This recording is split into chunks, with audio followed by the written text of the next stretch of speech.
Welcome back. I'm here with some threads before I do the situation, the advice session. This is titled, I don't know why, but I think it's needed. Why Alabama shows Kalen DeBoer as new head coach. Kalen DeBoer has a tough act to follow. Alabama will name DeBoer its next head coach, sources told ESPN on Friday, replacing Nick Saban and his more than 200 wins and 6 national titles at the school. DeBoer, 49, is a 105-12 as a head coach and was named AP Coach of the Year in Washington last season on his way to the national championship game. Now he must transition into a tougher than ever sect that adds Texas and Oklahoma next season. Why did the Tide choose DeBoer to lead the next era of Alabama football? And what's next for Washington? We answer some of the most pressuring questions about the move. Why did Alabama choose DeBoer? Over and above everything else, Alabama wanted a proven winner, and DeBoer had won everywhere he had been. He has won 11 or more games in 7 of his 9 seasons as a head coach.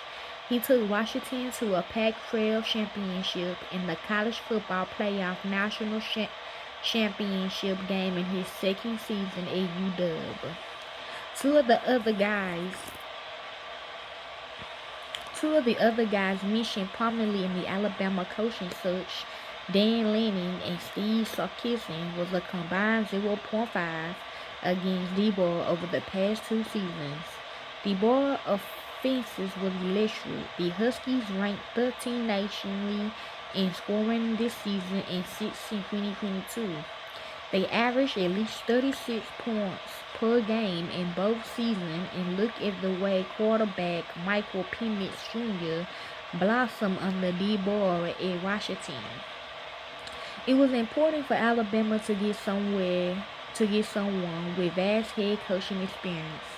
DeBoer had been a head coach in the Pac-12 at Fresno State and in the Division II ranked with Sioux Falls, Chrysler. Will be the biggest challenge for DeBoer? Roster retention is going to be priority number 1. A mass exodus of players to the portal could be crippling. Watch Anaconda 2, The Blood Orchard on Tubi TV. Especially since the ability we just got done watching. Especially since the ability to backfield won't happen again until the portal reopens for non-graduates in the spring. Even then, most of the big names already made their moves. But setting aside that immediate concern, far and away, the biggest challenge will be expectations. Not just wins and losses, but constantly being compared to Saban and how he did things. While there's no tower, a labyrinth to take down, DeBoer will have to walk a fine line in pitching his process without appearing to step on Saban's capital P process. He right here right now. People thought he was deceased, but I knew he wasn't deceased though. Told you they be hiding. Change too many things too quickly, and the fan base and boosters might revolt. And in today's game of nil, you have to keep the donations coming. Alex Scarborough. What is DeBoer's first order of business regarding the roster? DeBoer has some positive working in his favor when it comes to the roster. The first is that we just went through the early signing period and all but 6 of Alabama's original commitments enrolled early. Classes have already started at Alabama, which means the prospects in the 2024 class who enrolled early can't be released from their national letter of intent. They will have to transfer to leave. To do that, players will lose their one-time transfer, but also need to get admitted and enrolled at a new school, which is me and my people. That could prove difficult with different institutions having different schedules, and players might have to wait until summer to enroll. So people that do this stuff for me, they want y'all to stop, basically. I don't know. The boy talk to Most High about it. Because people say y'all do good, so y'all do good, y'all do good. The board needs to ensure that the elite players who just signed want to stay and will fit in his system.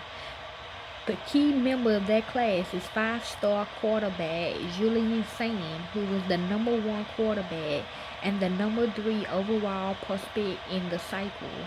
For depth, talent, and competition, keep Sand on the roster is imperative. He could be the quarterback of the future and make the transition a lot easier for DeBoer. He can show Sane the success he had with Michael Penix Jr. and try to convince Sane that he could do the same for him. The next order of business will be evaluating the roster and ensuring any players that he wants to stay know that they are wanted. The players having a 30-day window to enter the transfer portal and explore other options. The players at Washington will also have a 30-day window to enter the portal since DeBoer left. So if there are some he thinks could help him win at Alabama, he could try to bring them with him. Alabama roster is already filled with stars and elite players, so there shouldn't be much of a weeding out process. He's inheriting a team that won an SEC championship and made it to the college football playoff, so his main goal needs to be retention and maintaining status quo, while adding players to supplement an excellent roster. Tom Van Herring.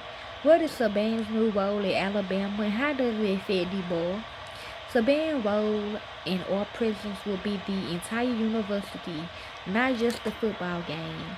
His office is going to be at Bryant-Denny Stadium, which means he won't be chatting up coaches or players in the football complex and poking his head in the film room. Besides, that's not his style. Saban wants no part of being the former coach looking over somebody's shoulder, but will always be open to giving his advice when asked. What he wants is to be a resource any way he can for the entire university in any number of ways.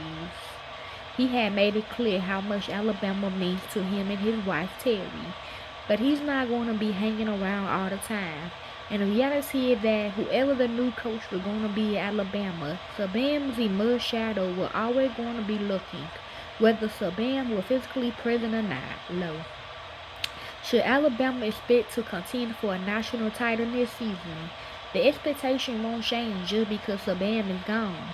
And this season, why should it? Assuming the key players from last season don't vote for the portal.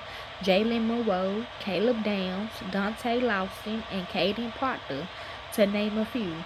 This team still has what it takes to contend for a sixth title, if not for defensive breakdown late against Michigan. The Tide hold on to win the Rose Bowl and maybe send Saban out with a championship. And remember, the playoff is expanding, so even without a conference championship this season, you can still get it. But the challenge will be significant, setting aside the difficulties that will accompany a coaching transition. Georgia and LSU wasn't going anywhere. Ole Miss is making a big push, and Texas is coming into the conference with title expectations of its own. Scarborough. What should Washington prioritize in the coaching season? For UW, it's simply Ryan Grubb should be elevated from offensive coordinator to head coach immediately. If you are reading this, and new UW athletic director Ford Denning hasn't already hired Grubb to replace DeBoer, he's moving too slowly.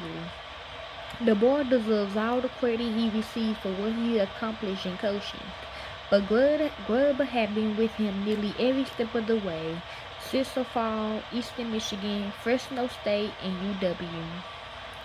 When Washington players talk about the offense and why it had been so successful, Grubb is the one they describe as the mad genius, or with some other kind of similarly flattering name. He was the play caller. He was the one who worked mostly closely with quarterback Michael Penix Jr., and he should be options A, B, and C to replace DeBoer. This isn't the same as Jimmy Lake inheriting the program from Chris Peterson. Grubb is ready. Building a staff will be a challenge because DeBoer and Grubb will invariably want to lean on some of the same guys. But there'll be a line of talented coaches who want to be in Seattle. Kyle Bagungo. Did DeBoer do enough to set up UW for sustained success as it entered the Big Ten? Me and Michael just got done talking about it. Yeah, With less transfer rules in college football now, what's left behind doesn't matter as much as it once did. In theory, the board ethic could lead to an exodus. That's the way the sport is structured. What he does leave behind is an energized fan and donor base that, after getting a taste of the good life, should be more willing to help strengthen the school's NIL opportunities than 2 years ago. If it wasn't already understood, DeBoer showed UW has the infrastructure to compete at the highest level in the sport, and that goes a long way in recruiting. Oh Lord.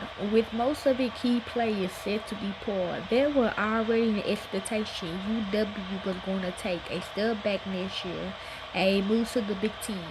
But that was just part of the natural ebb and flow for a program that leaned on so many veteran players. Barnagua, enjoy.